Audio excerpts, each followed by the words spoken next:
Saya sengaja memberikan judul seperti ini, yang dimana ada pembahasan yang sangat-sangat genting, dimana masyarakat kita mulai tidak melek lagi kepada bahayanya Syiah, yang dimana umat Sunni sudah mulai tidak mau mempelajari apa itu Syiah. أشهد أن أبا بكر وعمر أشهد أن أبا بكر وعمر وعثمان وعائشة وحفصة في النار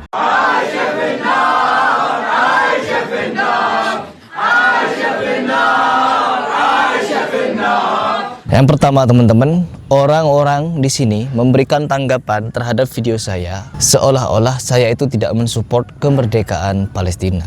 Alasannya apa? Karena saya tidak mendukung Hama. Ya, alasannya itu. Harry Pras tidak mendukung Hama artinya dia tidak mendukung kemerdekaan Palestina. Sedangkan Harry Pras mendukung pemberontak yang ada di Suriah. Perhatikan perbedaan Hama dengan pejuang Suriah yang melawan rezim diktator Syiah. Bashar Assad adalah Syiah teman-teman, yang dimana buatan Iran. Ketika mereka menjajah tanah Suriah, mereka ini dibantu oleh keluarganya, yaitu Iran dan Hizbus Syaiton. Kedua kelompok ini memberikan dukungan untuk menghancurkan Suriah. Sampai-sampai jutaan umat di situ syahid teman-teman. Karena apa? Penjajahan Syiah di Suriah. Kalau ada yang menggiring opini, tuh lihat orang-orang Suriah memberontak kepada pemerintahan yang sah. Pemerintahan di Suriah orang-orang Syiah. Dan ketika mereka memimpin, jangankan kepada manusianya langsung, kepada foto Bani Asad disuruh sujud. Muslim-muslim Sunni yang ada di Suriah ketika di bawah penjajahan Syiah disuruh sujud kepada gambar orang-orang Syiah.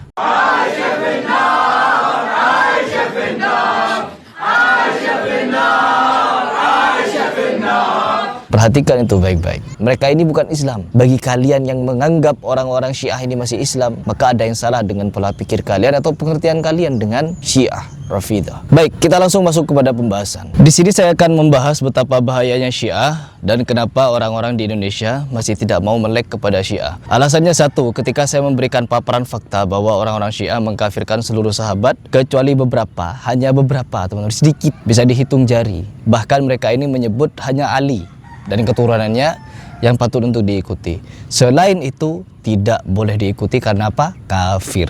Pembelaan diri orang Syiah sangat-sangat luar biasa teman-teman, ketika kita menjumpai orang-orang Syiah yang bertakia di Indonesia. Dan perlawanan mereka apa? Doktrin mereka apa ketika dibongkar bobroknya, busuknya oleh kita? Yang pertama, mereka akan bertakiyah, mengaku-ngaku Sunni, dan menggiring narasi kepada publik bahwa orang Syiah mengkafirkan para sahabat. Dan jargon mereka adalah orang-orang Salafi mengkafirkan orang tua Nabi. Orang-orang Salafi tidak mengkafirkan, mereka hanya memaparkan dalil. Ketika Nabi Muhammad SAW ditanya oleh para sahabat, ayahku di mana ya Rasulullah?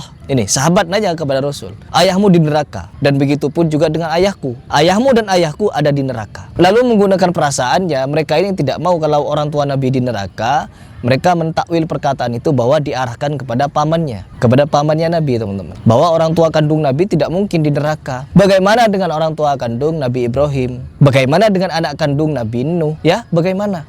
Bahwa semua Nabi memiliki ujiannya masing-masing. Perhatikan baik-baik. Kalau kita menggunakan perasaan, ya tidak akan ada orang yang masuk neraka. Karena apa? Berbekal kebaikan. Agar kalian tahu teman-teman, bahwa adu domba Syiah ini yaitu dengan cara ketika mereka ini dibongkar kebobrokannya, kebusukannya, mereka mengkafirkan para sahabat, orang-orang mulia pada zamannya. Mereka akan mengatakan orang Salafi mengkafirkan dan menerakakan orang tua Nabi. Padahal jelas ketika Nabi Muhammad SAW memintakan ampun untuk ibunya kepada Allah, Allah Subhanahu wa taala melarang. Padahal di dalam Al-Qur'an ada perintah untuk memintakan ampun terhadap orang tuanya.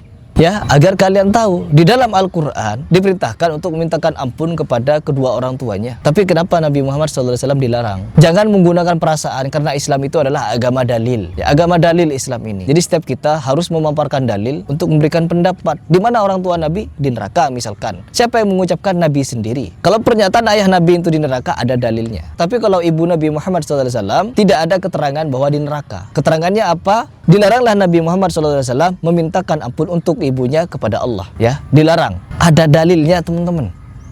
Tapi kalau orang Syiah, dalilnya apa? adu domba Yahudi Majusi. Dalilnya orang Syiah mengkafirkan para sahabat Nabi sampai istri Nabi, bahkan kemaluan Nabi ada di neraka. Dalilnya apa? Adu domba Yahudi dan Majusi. Ya, akibat Yahudi dan Majusi, orang-orang Syiah mengkafirkan para sahabat yang lain dan meneraka-nerakakan mereka semua. Dalilnya itu. adu domba Yahudi Majusi, yaitu orang yang mereka sembah-sembah sampai hari ini, diagung-agungkan. Siapa? Abu Lu'lu'ah, pembunuh Umar, oleh orang-orang Syiah dipuja-puji. المهاجرون لم يأتمروا بأمر رسول الله فلم يقتلوا عمر.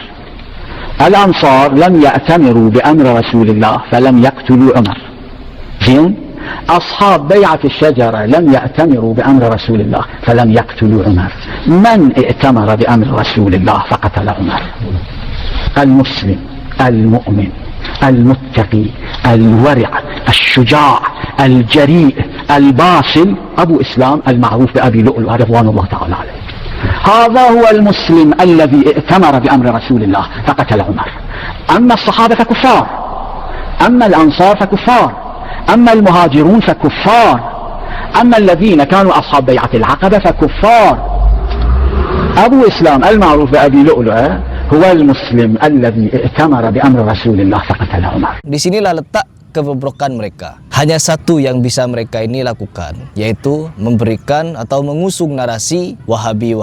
Sehingga apa? Orang takut ketika mendengar kalimat Wahabi, karena memang Wahabi itu ada satu cuma, yaitu Abdul Wahab bin Rustum beserta pengikutnya yang dijuluki Wahabi. Tapi kalau Muhammad bin Abdul Wahab, kita tidak bisa untuk dijuluki Wahabi, teman-teman, karena kita mengikuti Muhammadnya, anaknya. Sedangkan Abdul Wahab ini adalah bapaknya Muhammad. Artinya kita itu lebih layak untuk dijuluki Muhammadi, bukan Wahabi. Karena ada memang tokoh Wahabi yang benar-benar dia itu adalah seorang tokoh Khawarij. Pada zamannya, jauh sebelum Muhammad bin Abdul Wahab lahir, Abdul Wahab bin Rustum ini sudah mengajarkan akidah yang menyimpang ahlul bid'ah beserta paham-paham Khawarijnya. Perhatikan baik-baik, kalian jangan pernah tertipu dan jangan mau ditipu oleh Syiah. Karena apa? Syiah ini rebutan, teman-teman.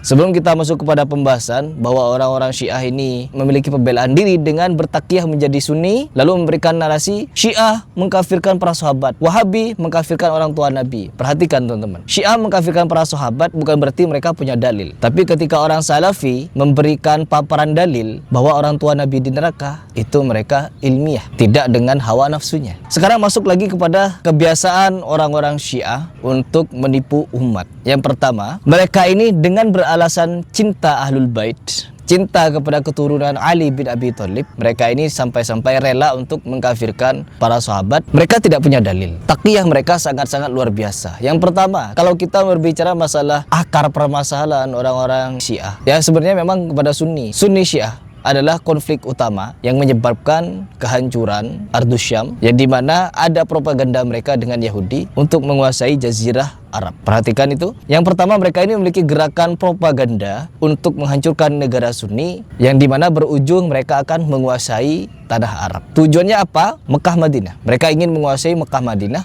Lalu ketika mereka menguasai Mekah Madinah, apa yang akan mereka lakukan? Mereka ingin membongkar makam Abu Bakar, Umar, Utsman, Aisyah. Untuk apa? Diambil jasadnya lalu dibakar. Katanya itu adalah pengkisosan, ya. Jasad mereka ini harus dikisos. Karena apa? Merebut kekuasaan Ali. Asal kalian tahu kenapa mereka sangat benci kepada Abu Bakar, Umar, Utsman, itu adalah bukti adu domba orang-orang Yahudi. Dulu ketika Nabi Muhammad SAW masih hidup, apapun yang terjadi pertentangan di tengah-tengah kaum Sunni selalu bisa diselesaikan dengan musyawarah. Tidak ada yang namanya perang saudara ketika ada Nabi Muhammad SAW hidup. Tetapi ketika Nabi Muhammad SAW wafat, apa yang terjadi? Beberapa perang saudara akibat ulah Yahudi. Yahudi ngapain? Masuk Islam dengan cara berpura-pura lalu mengadu domba di dalamnya. Karena tidak ada yang bisa menghancurkan Islam kecuali adu domba. Akhirnya Islam dengan Islam diadu. Ya itulah yang terjadi dulu ketika Nabi Muhammad SAW wafat. Memang sudah jelas Nabi Muhammad SAW mengingatkan kepada umat bahwa Islam ini akan pecah menjadi 73 golongan. Artinya apa? Memang akan ada perpecahan, akan ada perang saudara dan lain sebagainya.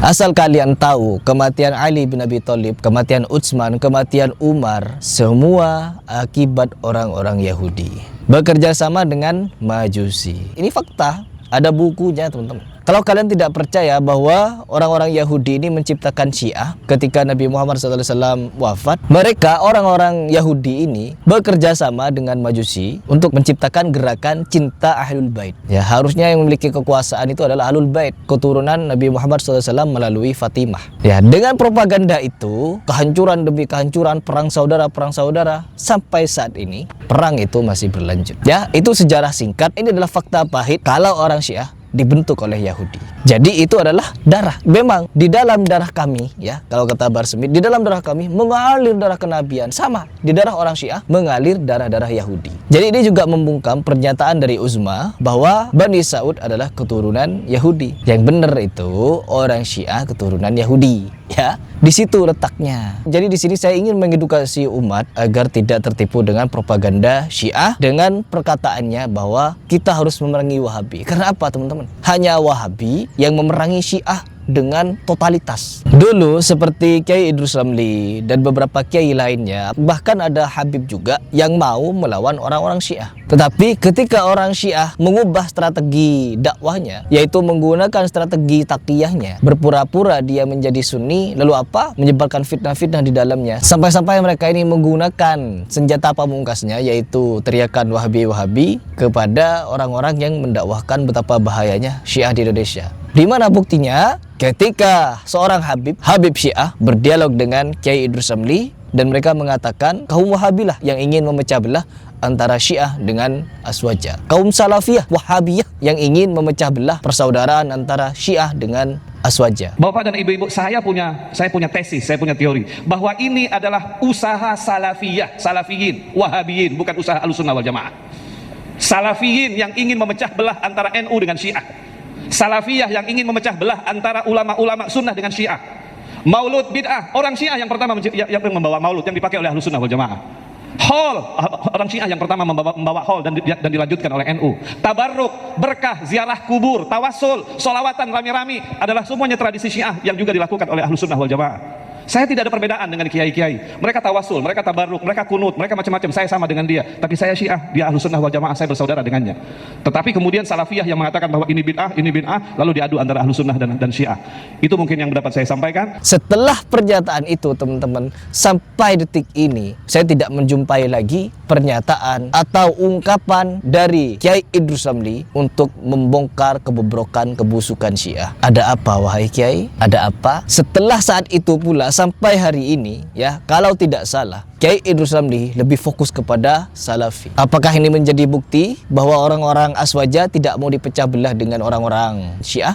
Sampai-sampai ketika Syiah datang disambut oleh orang-orang awam. Orang-orang awam, saya anggaplah orang-orang awam menyambut dengan Tola'al Badru. Tola'al Badru alaina insaniyatil wada.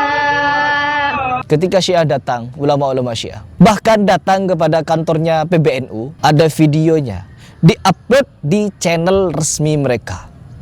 Ada apa, wahai Aswaja? Semakin kesini kalian lebih mengutamakan memerangi ulama-ulama dari Mekah Madinah, sedangkan kalian semakin mesra dengan Syiah. Ada apa?